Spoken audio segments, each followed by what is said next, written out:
Assalamualaikum warahmatullahi wabarakatuh.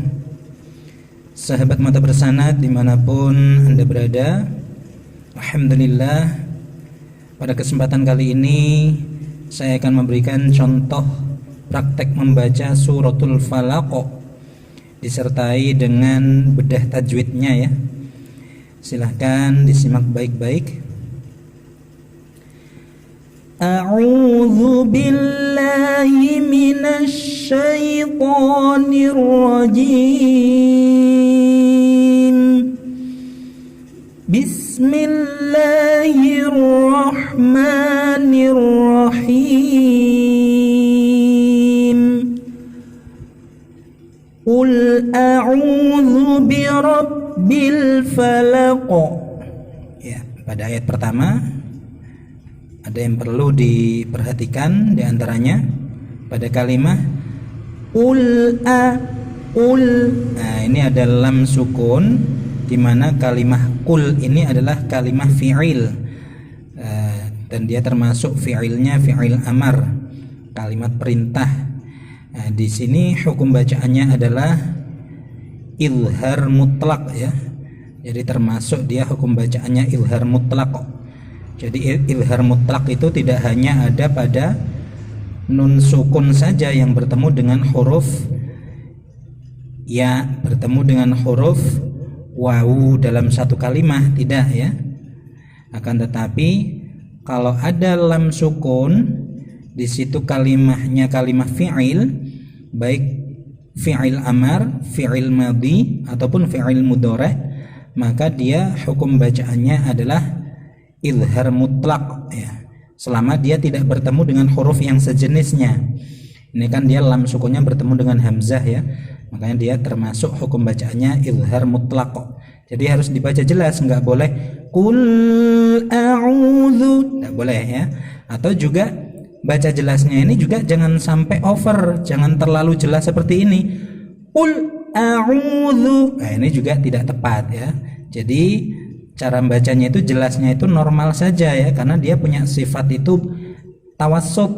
Jadi pertengahan antara sifat yang tertahan dengan sifat yang mengalir, sifat syiddah dengan sifat rakhawah. Nah, jadi dia tengah-tengahnya itu. Nama sifatnya adalah tawassut. Nah, saya contohkan sekali lagi. Qul a'udzu, qul a'udzu.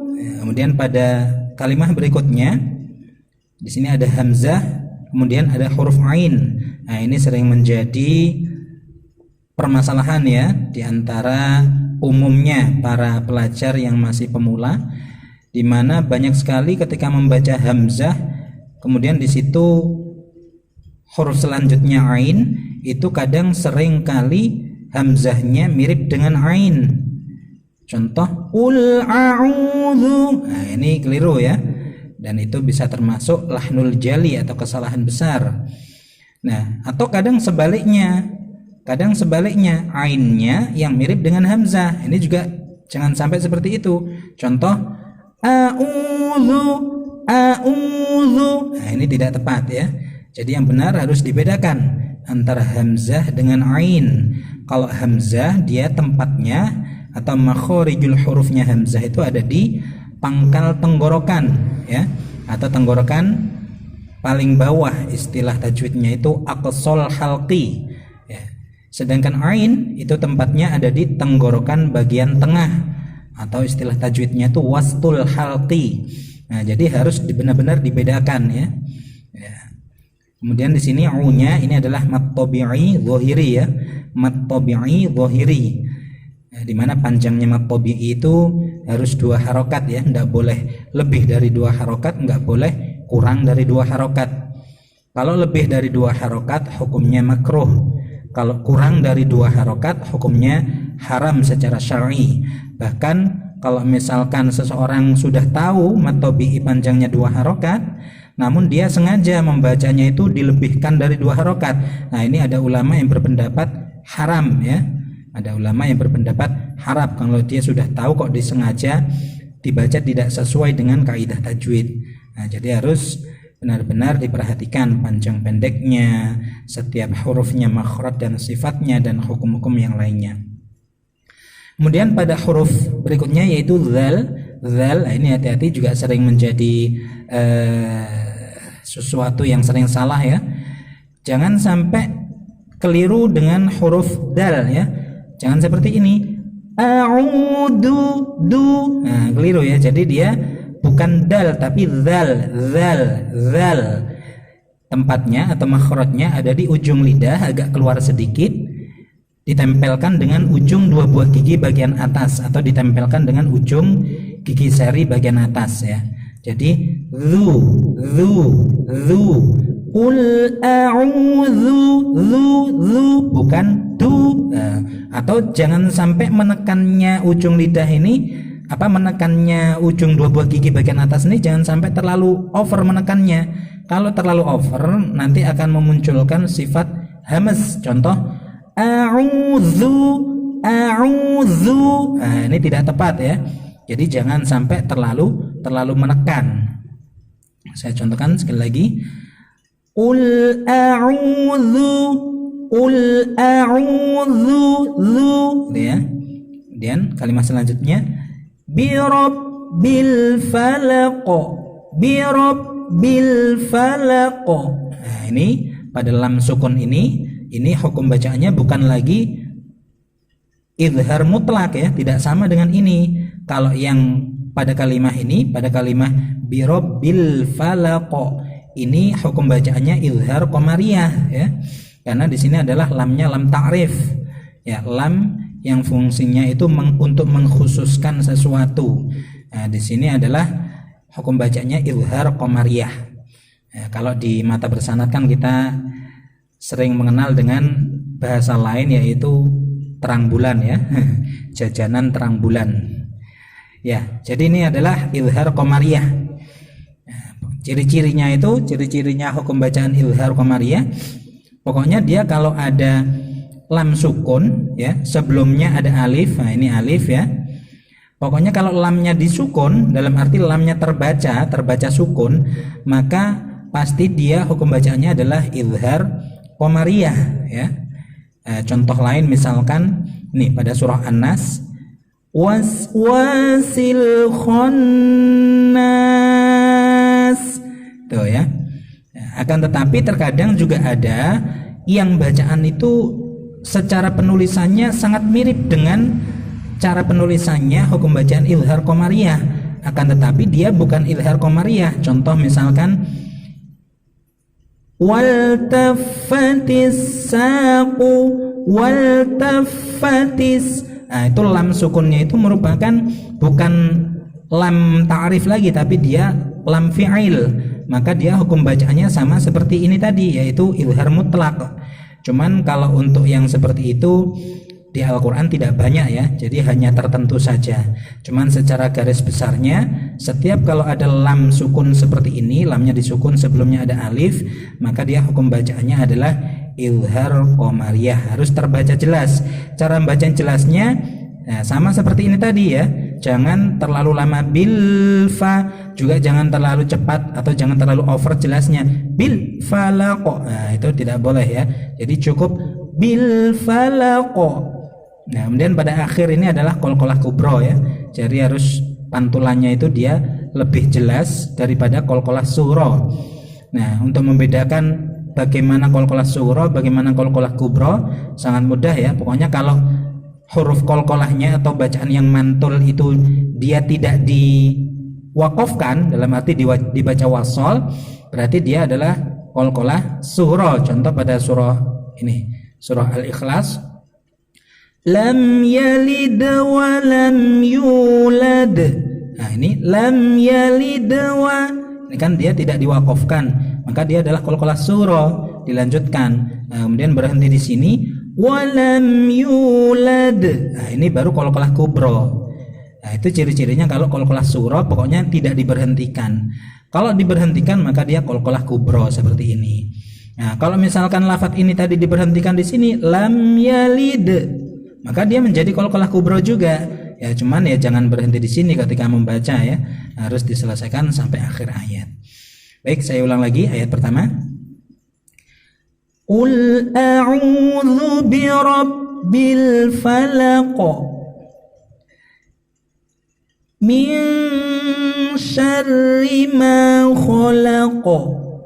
Ya, pada ayat kedua sini ada nun sukun bertemu shin, mana hukum bacaannya adalah ikhfa hakiki ya. Ikhfa hakiki tingkatannya ini adalah tingkatan yang awsat. Maksudnya tingkatan awsat. Awsat itu kan artinya tengah-tengah ya. Jadi maksudnya itu ketika membaca ikhfa hakiki tingkatan awsat, maka dia kadar samarnya itu lamanya sama dengan kadar dengungnya. Jadi di dalam ikhfa hakiki itu ada dua unsur suara, unsur samar dengan unsur dengung. Nah, pada kalimat ini itu samarnya itu lamanya sama dengan dengungnya. Min syarri. Nah, kalau dalam baca normal dengungnya itu kurang begitu bisa terdengar ya. Tapi kalau saya perjelas seperti ini. Min itu kalau saya perjelas ya. Saya contohkan sekali lagi. Min syarri ma khalaq. Ya, juga hati-hati jangan ditebalkan ikhfanya ya. Jangan miung. Nah, dia harus tipis ikhfanya karena di sini huruf ikhfanya itu adalah salah satu huruf yang tipis, bukan yang tebal. Jadi jangan dibaca miung syarri ya, harus tipis. Min syarri. Nah, agar menghindari ketebalan itu biasanya cara yang termudahnya itu posisi mulut itu meringis ya, kalau bahasa Jawanya itu meringis atau senyum pepsoden gitu ya. Min syarri, jangan digerakkan ke atas, jangan miung, maka nanti akan bisa menebal. Ya, terus kemudian roknya ini tipis ya, tarqiq. Syarri, tasydidnya tetap ada, jangan sampai hilang. Syarri, tapi syarri. Ya. Saya ulang sekali lagi. Min syarri ma khalaq. Min syarri ma khalaq. Maknanya mat tabi'i zahiri ya, huruf matnya kelihatan. Terus kemudian ini juga qalqalah kubra sama seperti ini tadi. Saya ulang sekali lagi. Min syarri ma khalaq. Wa min syarri ghasiqin idza waqab. Ya, pada kalimat ini sama ya. Sama dengan ayat kedua, ikhfa hakiki tingkatan awsat, roknya juga sama, tarqiq tipis. Dan pada kalimat ghasiqin, ini adalah mat tabi'i zahiri ya, panjangnya 2 harokat. Kemudian qafnya ini kan dikasroh ya, jangan sampai sama dengan kaf atau mirip dengan kaf, nggak boleh, bisa masuk lahnul jali nanti ya. Jangan ghasiqin kin, nah, udah mirip ada desisnya pula, semakin mirip dengan kaf nanti. Jadi jangan sampai ada desis dan juga jangan sampai hilang ketebalannya qaf ya. Jadi harus tetap ada meskipun kasroh. Yang benar ghasiqin qin qaqiqu ya. Dan tidak perlu over seperti ini. Ghasiqin. Nah, ya, jangan sampai seperti kayak ada huruf wawu yang terlalu jelas seperti itu. Terus kemudian idza, ini adalah mat tabi'i zahiri ya. Kemudian waqab, ini huruf qalqalah diwaqafkan, diberhentikan, maka dia qalqalah kubra ya. Saya contohkan sekali lagi dari awal ayatnya. Wa min syarri ghasiqin idza waqab. Wa min syarrin naffatsati fil 'uqad. Ya, pada kalimat ini ada yang beberapa sama dengan sebelumnya ya. Ini adalah ikhfa hakiki tingkatan awsat. Kemudian syarri, roknya tarqiq tipis. Nah, kemudian ada nun tasydid. Ini hukum bacaannya adalah gunnah ya. Gunnah yang tingkatannya itu yang paling sempurna. Nah, lama dengungnya 2 harokat ya. Syarrinna itu ya. Ada sebagian ulama berpendapat bahwa panjangnya gunnah ini 3 harokat. Ya, cuman dari sanad keilmuan yang saya dapat itu panjangnya 2 harokat, dan banyak kitab-kitab tajwid pun juga menjelaskannya 2 harokat ya. Terus kemudian hati-hati pada fa-nya ini ditasydid ya, ditekan, nafasati, sama-sama 2 harokat ini panjangnya. Nah, pada huruf fa dan tha ini, karena di sini kan harokatnya fathah berdiri ya. Nah, karena di sini menggunakan Al-Qur'an cetakan Indonesia, maka dia berlaku harokat fathah berdiri. Kalau menggunakan Al-Qur'an cetakan Madinah atau Al-Qur'an cetakan luar negeri pada umumnya seperti Malaysia, seperti Mesir, harokat fathah berdiri tidak ada ya. Jadi harokat fathah berdiri ini selalu dan sering kita jumpai di Al-Qur'an mushaf cetakan Indonesia.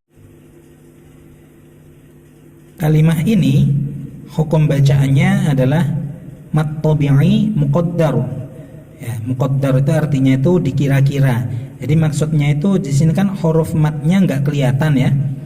Jadi maksudnya huruf mat pada kalimah ini, pada fa, tha, ini huruf matnya dikira-kira, maka hukum bacaannya namanya mat tabi'i muqaddar ya. Panjangnya sama 2 harokat. Terus kemudian sini dalam sukun, nah ini juga idhar qamariyah sama seperti ini tadi ya. Idhar qamariyah harus terbaca jelas. Terus kalimah fil uqad, dal sukun diwaqafkan, maka dia masuk qalqalah kubra ya, pantulannya lebih jelas daripada yang qalqalah sughra. Saya ulang sekali lagi. Wa min syarrin naffatsati fil uqad wa min syarri hasidin idza hasad. Ya, pada kalimat terakhir ayat kelima ini juga ada beberapa yang sama. Ini adalah ikhfa hakiki, kemudian rohnya tarqiq tipis ya. Kemudian pada kalimat ha ini adalah mat tabi'i zahiri, huruf matnya kan kelihatan ya, tampak panjang 2 harokat ya. Kemudian pada kalimat hasidin din ini adalah izhar halqi ya. Izhar halqi, cara bacanya harus jelas juga. Cuman jelasnya juga jangan sampai over seperti ini. Hasidin idza hasad. Ya, cukup hasidin idza, cukup seperti itu ya. Terus kemudian pada huruf dza ini juga mat tabi'i zahiri, ini alifnya kelihatan ya, huruf matnya kelihatan, maka hukum bacanya mat tabi'i zahiri.